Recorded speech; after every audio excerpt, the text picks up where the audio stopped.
இன்றைக்கி வந்து ஒரு கடினமான நாளாக தான் போச்சு. ஏன்னா காலையிலே பரபரப்பாக எல்லா வேலையும் முடிச்சதுக்கு காரணம் இன்றைக்கி ஊருக்கு போக வேண்டியது இருந்துச்சு.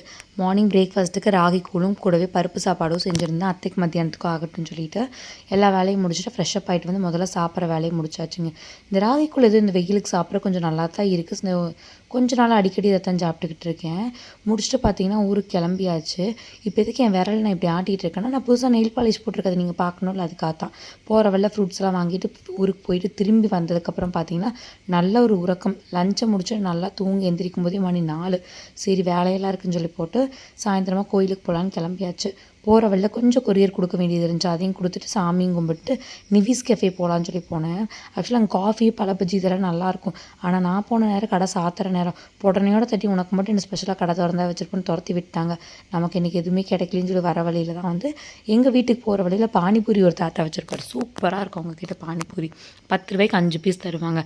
சரின்னு சொல்லி லவக்கு 5 பீஸை வாங்கி போட்டுட்டு வீட்டுக்கு வந்தாச்சு.